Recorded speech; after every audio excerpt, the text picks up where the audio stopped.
And welcome back to the OHL podcast, everybody. Your host, Buckeye Boggs. That man over there, he needs no introduction. That's the wild man, Chris Wilds. And this is our position group preview. Chris, we've been working through these position groups throughout the summer. And this is our last defensive position group. We've talked about defensive linemen. We've talked about linebackers. We've talked about cornerbacks. Today we're going to the safety position. And we're going to give the consensus top 10. Now, if you listen to the live show Sunday night, we gave our top 10 as individuals. We throw all of that into the algorithm. Bada boom, bada bing. We have a consensus top 10. And here it is. At number 10, Chris, if you're ready. Absolutely. Let's roll them.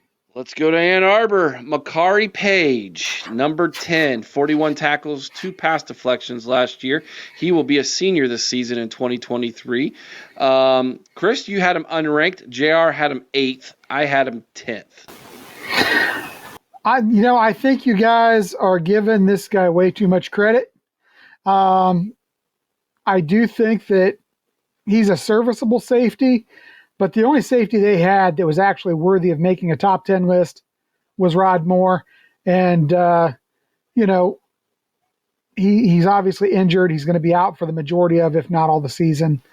So I don't know whether you guys are just giving this guy the love because Moore's out and you guys think he's going to get the reps to actually make a difference. But I'll tell you, I've seen him play, and I think at times he has trouble in coverage. And I just feel like that there are definitely at least 10 guys better than him in the Big Ten. All right, number 9. Let's go to the state of Indiana and talk about Sean Asbury II. He's a senior transfer from Old Dominion last year for Old Dominion. 95 tackles, an interception, 4 pass deflections. Chris, you had him unranked. JR had him 10th. I had him 8th. So JR and I just flipped, and you said, I don't think so. Again, Indiana, we are going to find out if a group of 5 all-star team can compete in a Power 4 division, because that is essentially what we're getting in Indiana, and this is just another one of those group of 5 all-stars from last year. Let me tell you, as a safety at Old Dominion, I think this guy was probably a very good talent, but he has not seen tight ends like Colston Loveland. He's not seen tight ends like G. Scott Jr. or Jelani Thurman. He's not seen the Luke Lachey's of the world. He hasn't, had to cover top flight wide receivers like the guys in the Ohio State or Oregon locker rooms. I think that defensive back is one position that doesn't necessarily translate real well. I think that you're going to find that the transfers are going to struggle a bit on the defensive side of the ball, more so than the offense. I think offensively, those transfers, or even at the linebacker position, I think that they are more well equipped than, say, a defensive lineman or a defensive back is to handle the competition in the Big Ten. Maybe you guys are right. Maybe he belongs on here. Maybe I'm wrong, but I don't think so. Well, I know this much. You really think this next guy belongs. And to be honest, I probably should have had him on my list too, to be honest with you. Not sure how I missed it. Number 8 is Tysheem Johnson, a senior at Oregon. 70 tackles, 2 interceptions, 7 Oh, you gave it to JR, Eric. Oh, I'm sorry. That's okay. This is my guy. Is it your guy? He was my guy. Okay, Yeah. I thought so. Yeah, you know what? I'm sorry. I made about I think 30 some slides for all the videos we're shooting fine. today. So my mistake. I usually make a mistake on one of these per show. So here's my mistake. There you go. So yes, JR and I both had him unranked. Chris, you had him ranked 5th. So there's the correction there. So Mr. Johnson from Oregon ends up being number 8. I'm not mad about 8. There's a lot of safety talent in the Big Ten. I think this is a guy who is one of 2 shining stars in that Oregon defensive backfield. I think if either him or the standout corner, the name slips my mind right now, but those 2 guys, if either of those guys go down for Oregon, this is a team that's in for a world of hurt when they face a team that can get the ball deep. All right. For as much love as you give the number 8 guy, I'm this high on number 7, Flip Dixon from Rutgers. Now, this is the first guy who all three of us have had ranked in the top 10 last year as a junior. He had 76 tackles and interception, 5 pass deflections. Chris, you had him at 10th. Mm-hmm. JR had him 9th. I was much higher than you guys. I had him at 4th. Good enough to put him at 7th on this list. Yeah, he's a guy who I really do believe belongs on the list. I think he's going to be, if Rutgers succeeds this year, he's going to be one of the big reasons why defensively. He did have some pretty serious errors in coverage a couple times last year, but overall, a solid guy. And man, his run support is second to none from that safety position. So yeah, I firmly believe that all three of us got it right, that he definitely belongs in the top 10. Same with the next guy now, but we're lower on him than the national pundits are, and that's Xavier Nwankpa from Iowa. Last year as a sophomore, 42 tackles and interception, 2 pass deflections. Chris, you had him 8th. I had him 7th. JR was much higher than us. He had him at 3rd. This is someone who Ohio State recruited very heavily, and he was, at the time, the highest ranked recruit Iowa had ever landed under Kirk Ferentz. He is an Ohio native, so he decided to stay home, but boy, Ohio State really gave Iowa every run for their money in taking the hometown boy and bringing him to Columbus. And obviously, I think he made the right decision because I don't know that he would see the field in Columbus. You know? And here he is. He's obviously Iowa's best safety. Yeah, I agree. And overall, I think I don't have a problem with him being in that range from 6 to 8. I think he definitely belongs in there. Stats not the greatest in the world last year, but he does have all the tools. I think he's somebody that could be a top 5 guy by the end of the season. These young guys in the freshman and sophomore classes, Eric, we had some really good safeties in the freshman and sophomore classes last year around the country. Yes, we did. This is not one of those. He's a senior this year. That's Lathan Ransom, came in at number 5. 34 tackles, an interception, 2 pass deflections last year, and an injury shortened season in 2023. His 2022 stats much better. Chris, you were the highest here. You had him 4th. And JR and I both said, 6th. Ends up being 5th. Yeah, you know what? Again, not mad about this. I ranked him a little higher than I normally do a guy who's coming off of injury. But we saw so much good play out of this guy in 2022. And the other thing, Eric, is, and JR threw a few interesting stats out there, like the fact that he did not surrender a touchdown last season. The yards after catch, he was one of the best in the country when it came to yards after the catch, as far as preventing that. This is a guy that if he's healthy and if he's right, Eric, he's a top 3 guy in the conference.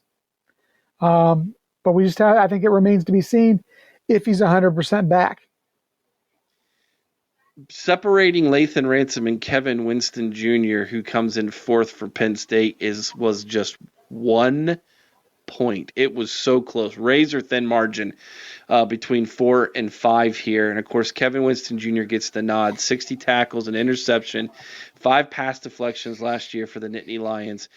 Chris, you got him at 6th. JR had him 4th. I had him 5th. JR's 4th pushes him over the top, gets him that 1 more point, which means Kevin Winston Jr. is going to be a second team All Big Ten OHIL podcast safety in 2024.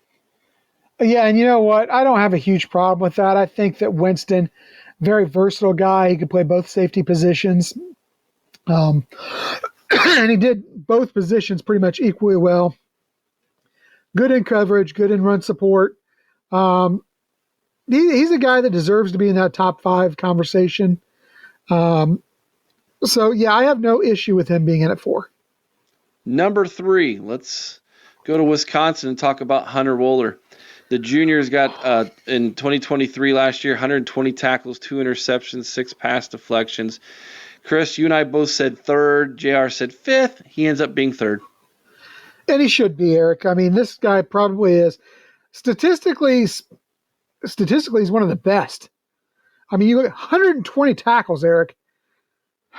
That means one of two things. Either this guy is really aggressive and coming up to the box, or that front seven in Wisconsin was just so horrid. Not very good. That he had no choice but to be coming up and making the tackles. But you know what? He's a guy who does not miss tackles. He's a guy that, is good in coverage. Like you said, a couple picks, 6 pass breakups. He's definitely worthy of that third spot on the list. Now, the next two were no doubters, guys. All three of us agreed that number 2 was definitely the second best in the Big Ten. Of course, we're talking about sophomore Dylan Thieneman from Purdue. This should make Dylan super happy. Yeah, and we're talking about DK, not D Thieneman. That's right. No, Thieneman is awesome, Eric. 106 tackles, 6 interceptions, man. He's a ball hawk. 2 pass breakups. What more can you say? The kid is everywhere. He is a bright spot on a bad defense. Indeed. He will keep this team in games by himself. And what I like about him is he is the third Thieneman to play for Purdue. So this is a legacy kid. This is a young man who was born to be a Boilermaker. So I like stories like that. The first 2 must have stunk because I've never heard the last name before. Yeah, you have. His brother played for the Raiders. I know. Jiminy Christmas. That was rude. Number 1, the transfer from Alabama. We're talking about Caleb Downs.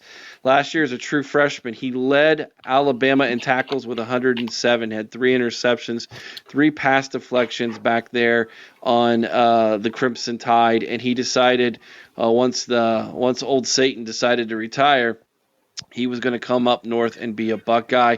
Super stoked to watch Caleb Downs play in 2024 for Buckeyes. And this is a guy who led the Alabama team with 107 tackles on a team whose front 7 did not suck. This is a seriously aggressive kid when it comes to the run stop. He is very, very good in coverage. 2 INTs, 4 pass breakups. Eric, he really almost has cornerback skills when it comes to pursuing the ball as a safety. I'm going to tell you right now, he's not the best safety in the Big Ten. He's the best safety in the country. Hands down. I don't even think there's a question about it. This kid, if he was a draft eligible player, is a first round pick today before playing a snap at Ohio State. Now we are going to see those numbers go down. I do believe that. Mm-hmm. Those numbers are going to go down given what he is surrounded by. I don't know how much they're going to go down because he is so aggressive. I think perhaps his coverage numbers go up. I think he gets more interceptions. I think the tackles may go down because our front 7 is very good at tackling and pursuing. So, but yeah, hands down, Caleb Downs, number 1 safety in the Big Ten, number 1 safety in the country. There you have it. Overall, I think the safety position in the Big Ten is really good. Maybe not quite as good as cornerback, but I mean, it's really close.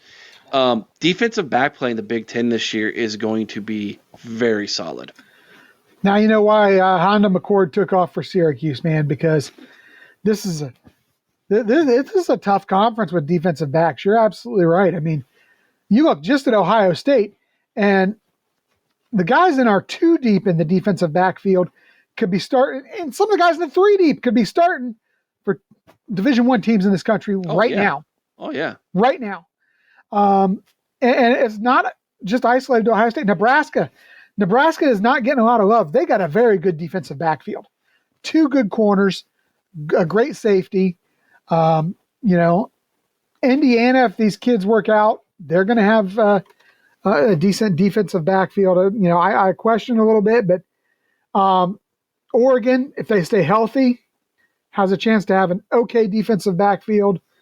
I think you've got questions among the top teams in Michigan, as far as the top tier teams in Michigan and Oregon in defensive backs. However, there's no doubt with Ohio State. I don't think there's any doubt with Penn State, who I think is very solid on their defensive backfield. I would not want to be a quarterback in the Big Ten this season. Well, that's who's next. And I've already been doing some looking and some digging. Quarterback play in the Big Ten this year looks really sketchy. Yes. So it's going to be feasting for these defensive backs in the Big Ten this year. We might see the them. Quarterbacks that I'll tell you right now, Eric, because I see it. Maybe there's a little foreshadowing. I think you're going to find those quarterbacks who can successfully run the RPO are going to be the quarterbacks that succeed the best in the Big Ten this season. There you have it, guys. Awesome. Like, share, subscribe. Go back and watch the rest of these. We've done every position group. We started with tight ends. We've done wide receivers. We've done offensive linemen. We've done running backs. Actually, I think we started with running backs. We started with running backs, yes. And we've done everything on the defensive side now. Last one will be quarterbacks in a week, and we will have all of our top 10s from the Big Ten heading into the 2024 season. Like, share, subscribe. Really does help the channel, and we really do appreciate it. Let us know what you think in the comment section below. What did we get right? What did we get wrong? Let's talk about it. There's nothing wrong with telling us that we're wrong. You don't have to be rude about it, but you can say I disagree and here's why, like our friends from USC did last week, who believe that Chris obviously has never watched a game of the Trojans play all year. However, I will say this. We did watch the Trojans play, and we watched them lose a lot.